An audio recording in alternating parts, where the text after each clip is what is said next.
been a program that was established to help people get more in touch with their feelings and truly get some rehabilitation. I am Gladiator Goliath. I am Spartacus. I'm Prince Hamlet of Denmark. And it's turned into something of, I don't know, wonderful. First of all, I want to congratulate you so far on the success of Sing Sing. 3 Academy Awards nominations. How are you doing today? A couple weeks after that morning announcement.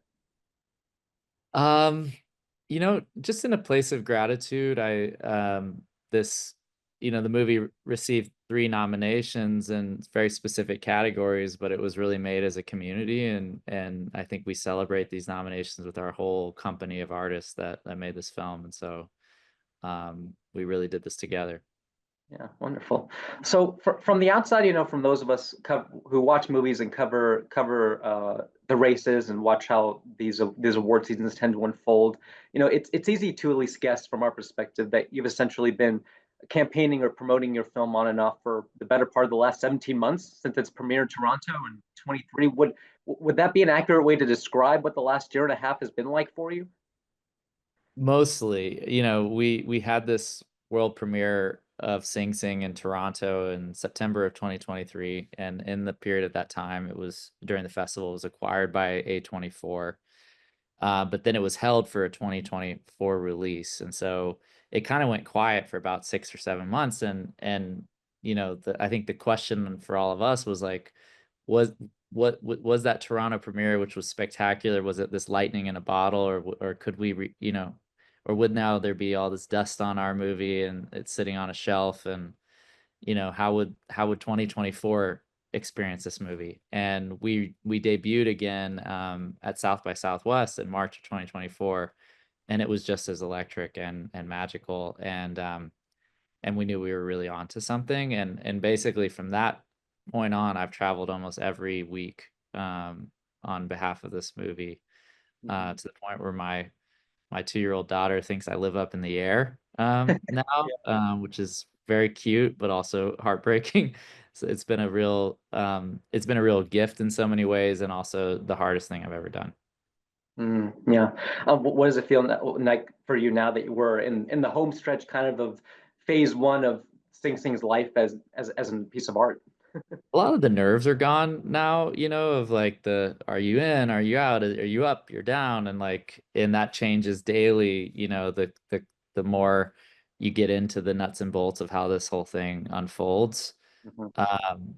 But I think for the rest of this ride, I think we're just gonna enjoy it, and celebrate the tremendous achievement of this movie that was made purely because we wanted to tell the story and we wanted people to see it. We weren't ever thinking about awards season or anything like that while we were in production on this film. And looking back on the whole ride, I mean, it's been about 9 years now since I first came across this story to this point in time, and so I'm feeling also very emotional around kind of saying goodbye to this chapter, which is kind of what the next month is going to be. And the team that made this movie, yes, we're going to be bonded for life, and these are friendships I'll have for the rest of my life. But this part of us all doing it and being out on the road, and that's going to come to an end, and I'm not ready to say goodbye to that. Yeah.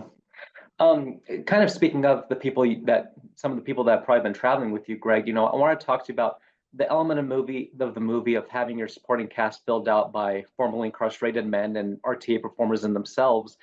That feels like the kind of filmmaking decision that maybe helped inform the rest of this production, helped shape the ethos of the movie in a way. I wanted to ask, how early on did you decide that you wanted to look for those individuals to be a part of this movie, and how did you go about finding them? Well, we met many of the cast that are in our film now almost 9 years ago at the real life theater teacher Brent Buell's apartment. He had maintained these friendships with men he had taught on the inside that now were home for prison and were alumni of this program. And together we all started to talk and hear stories from their lives, and immediately in those first interactions, I knew the talent was there, and I think it's not just acting talent; it's sort of human talent. It's the ability to let people see the fullness of yourself and the beauty that comes from that when that happens. Mhm. And also I met the real Clarence Maclin in that first meeting all those years ago, who stars opposite Colman Domingo and is a co-nominee with myself and Divine G and Clint Bentley. Mhm. And the minute he walked in the room, I was like, that guy's a movie star. You know, he just has the charisma and the depth, and you can't take your eyes off of him. And I didn't know then that he would star in the film.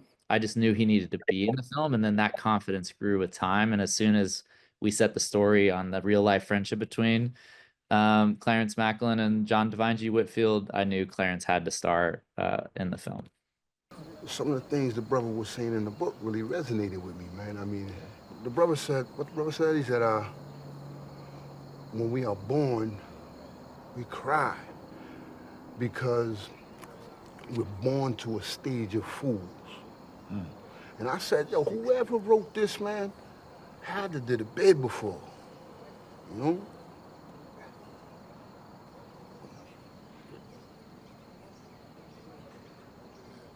So, King Lear just fell off of a library card and you just happened to pick it up and read a few pages. Yeah, shit funny, right? That performance that you talked about that you attended 9 years ago at this point, is that when, was that in the early stages of researching for Sing Sing? Did you even know at that point you wanted to make a movie about RTA? It wasn't a performance I attended. This was a breakfast at the real Brent Buell's apartment with men who were alumni of the program who had been home. So Clarence Maclin was there, and the real John Divine G. Whitfield.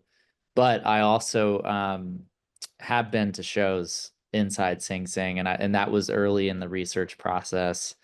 My creative partner Clint Bentley and I also became volunteer teachers ourselves, and so we taught acting inside the program and as part of our research process. And I think was very essential. If we were going to tell a story about this, we needed to know what it really felt like, and to start to have access to how to honor it, you know. And then, you know, now most of our cast star in the film, and I think those building blocks allowed for the confidence to go all the way and build the film the way we did.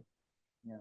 I wanted to ask you, Greg, was Sing Sing ever supposed to be, or ever in the stage of its production, its evolution, was it ever going to be a straight up documentary? Because, you know, obviously it's very observational in that way, but. No, it's a great question, but, you know, we have Clint and I started in documentary filmmaking, and we have training in that world. And so it has influence in the narrative films we do, but we're narrative filmmakers. And so, you know, we always saw it as a work of fiction that was based on a true story. And yet at the same time, we had a sense, and this grew with time, and other films that we were making in the interim as we were working on this project, most notably Jockey, that my partner Clint directed, of what can happen when you let the world breathe into your film, and how actually all of this journalistic and documentary training that we had in the past could be a strength in our fiction filmmaking and become a component of it. I think the mystery was like, how would it all work together? How could you take dramatic actors from the outside like Colman Domingo and Paul Raci and integrate these established actors with people with real lived experience who also had acting training, but just in the actual setting of our film? You know, how would that all work together? We didn't exactly know, but we just knew that it all belonged in the film, and in the dance and the alchemy of it is where I think the power of the movie is because all of it is there. We here to become human again and enjoy the things that is not in our reality. I think you guys are becoming real with each other, vulnerable. Listen, I already know what you're doing, know who you are, what you about, bro. What? You don't get to tell me what I need in prison. You don't get to do that. And don't bring me in those dark corners no more. This might seem like an out there comparison, but the second time I watched Sing Sing, the movie that it reminded me of was The Zone of Interest, in that, you know, we see these exterior shots of the facility itself. They're kind of very solemn shots of this industrial facility, right, where we know inside there's, to a certain degree, inhumanities being perpetuated.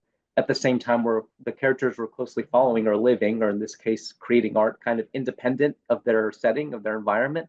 Can you talk about working with your collaborators and your actors about locating that tension of this, that's central to the story, of kind of being in a place but not being defined by it? That seems to be an anchor point in Sing Sing.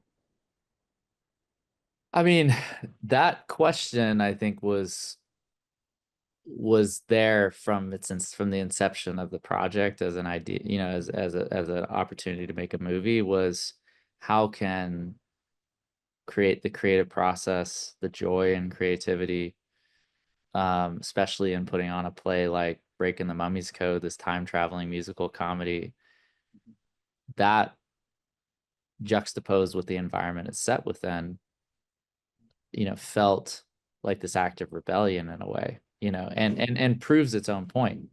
As if it can exist here in one of the harshest environments in the world, if this kind of human connection and care for each other, and the kind of liberation that can come through the artistic process, if it can happen inside Sing Sing, then it can and surely should happen everywhere and be available to us everywhere. And so that was always kind of there. But I you know, it's hard not to respond to and also be impacted by that environment, you know, and with the camera, how could we show images that reflect the program's necessity to these people to exist, you know? And so you have like these walls, the miles and miles of razor wire, you know, that feel like they're kind of choking every you know, every room that you're in, outside every window. The heat is pretty undeniable. There's no, you know, there's no heating and air and really ventilation in most prisons in America. And that heat is stifling and it just kind of sits on you. There's also just kind of the ghosts in the walls, and it's a maze, and like all these things are operating as the antagonistic force of the movie rather than a classic villain. It's really the place is the villain, and the heroes are this kind of community of artists kind of, you know, using storytelling to kind of push those walls back. You know, I gotta imagine that, you know, it isn't just me, but so many audiences who have seen Sing Sing, I'm sure, are being exposed to and learning about RTA for the first time. I'm curious if you recall any specific experiences of if audience members have come up to you and been like, you know, I didn't know about this program. Maybe how can I find out more about these actors? Anything like that? All the time. You know, and I'm very proud to talk about this program because I think it really is effective, and I think I want to see more programs like it around the country. But, you know, in our country, the recidivism rate of your likelihood to return to prison within 3 years of your release is over 60%, and less than 3% of alumni of this program ever go back to prison. You know, it's very staggering in its results. You know, again, not rocket science. You have access to art, people will thrive, and so that happened, and the success is there. But there's been I mean, I think the thing that I really hold on to is more, you know, what happens when you watch this movie is it kind of forces a confrontation where you can't just see the prison greens anymore and the number that kind of helps people disappear. You really have to look these characters in the eyes and hear their stories and their name. And once that happens, it's kind of impossible not to see them as full human beings. And like, you know, that's there now. And with that being there, the way that encourages empathy in all of us is pretty astounding. And we've sort of seen that. We've seen that all over the country and all over the world, and really proud to be a part of this story. Now, give him some love, give him some love. All right, that's it. All right, now, what's your emotional state? What's underneath that? Matters. Okay, no, okay. Anger is the easiest thing to play. Am I right, Brett? Too easy. What's more complicated is to play hurt. That helps you name the thing, all right? Now try that. The other more obvious comparison point, I think, is Daughters, the Netflix documentary from last year. I don't know if you've seen it or heard of it. It's the documentary about this program that helps connect men in prison with their daughters through a daddy-daughter dance to help foster that relationship, which obviously might become stagnant. I just find it interesting that both of those movies came out in 2024. Both of those obviously are sort of in conversation with each other, both up for Academy Awards. What strikes you about that fact that we have both of those movies, exploring the nuances of what men go through while imprisoned? Well, I'm just glad that they both exist, and I think they're both seeking to expand our empathy and and expand our imagination of how we see incarcerated people and how we can relate to incarcerated people, and I think the other thing that's powerful about Daughters is the reality that when someone is incarcerated and serving a sentence, the family is serving a sentence too. And I think that movie really acutely displays that. And I mean, I remember when I was researching Sing Sing, I saw a lot of I saw videos online of these daddy-daughter dances, and yeah, it's just, and then the separation that happens afterwards when the kids have to go home and the incarcerated men have to go back to their cells is, will break anyone's heart to watch something like that. And so yeah, I'm just happy that both films exist, and I hope more come behind us that choose to look at all the infinite ways and stories that happen in incarcerated spaces. Greg, that's all the questions I have for you.